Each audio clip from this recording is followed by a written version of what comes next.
J'ai lu un truc incroyable. Ah ouais, j'en ai déjà entendu J'ai entendu parler. dire que... Non, c'est quoi?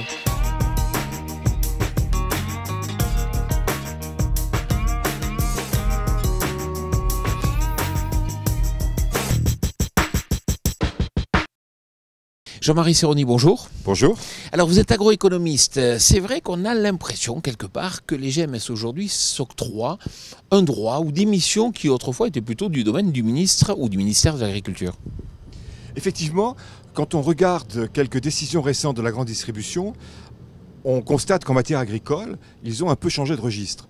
Historiquement, la grande distribution, depuis l'invention du commerce moderne par Boucicaut à la fin du 19e siècle, a toujours eu comme moteur la baisse des prix pour le consommateur, en faisant faire de plus en plus de tâches par le consommateur. Bientôt, il n'y aura plus de caissières, nous enregistrerons directement, les drives, etc.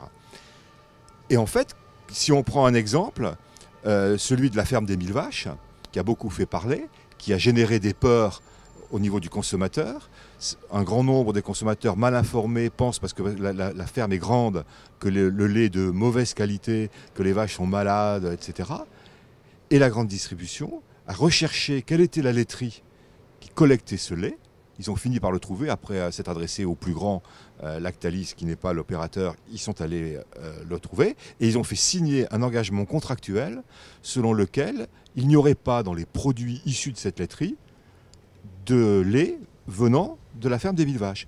Et cette laiterie, en plus qui appartient à un grand groupe coopératif, a communiqué sur le fait que le lait issu de la ferme des 1000 vaches ne partait pas dans ces chaînes de production pour la grande distribution. Donc, on est devant un fait où la grande distribution s'arroge de droit le fait de déterminer des normes, et ce qui est encore plus grave, c'est qu'ils surfent sur une demande totalement primaire du consommateur, dénuée de toute expertise scientifique, et les opérateurs cautionnent cette idée que le lait est de mauvaise qualité. On sait bien que c'est absolument faux. Cet abus de pouvoir normatif des GMS, est-ce qu'on le retrouve aussi par exemple dans le cadre des farines animales ? Alors, on va sans doute le retrouver dans le cadre des protéines animales transformées, ou donc ce qu'on appelait avant les farines animales, c'est-à-dire que c'est les produits animaux qui sont chauffés pour être réintégrés notamment dans les granivores. Donc l'Union européenne est en train de l'autoriser, sous réserve de croiser les espèces pour qu'il n'y ait pas de cannibalisme. Et de la même manière, la plupart des grandes enseignes font signer des cahiers des charges à leurs fournisseurs, garantissant que dans les produits qu'ils vont vendre, les animaux n'auront pas été nourris avec aucune protéine animale transformée. Ce qui veut dire que nos organismes transformateurs vont se retrouver dans des situations de concurrence, avec une distorsion de concurrence vis-à-vis de nos concurrents européens.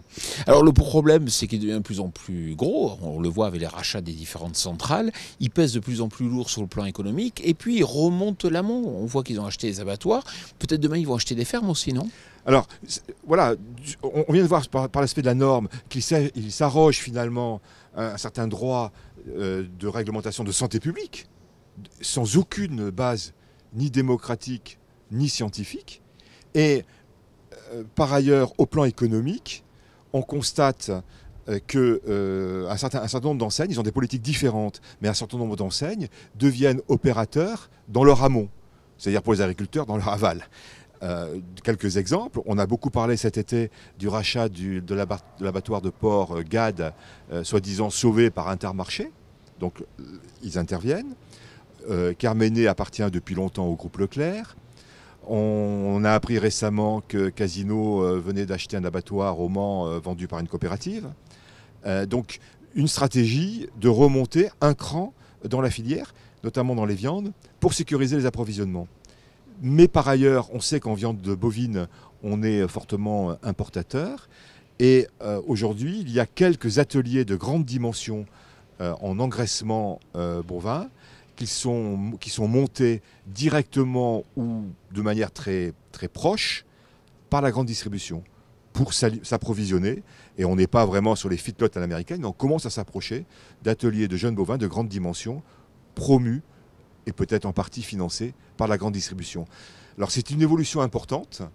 Est-ce que c'est une bonne chose ?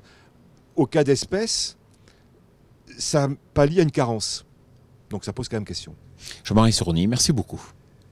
J'ai lu un truc incroyable. Ah ouais, j'en ai déjà entendu J'ai entendu parler. dire que Non, c'est quoi?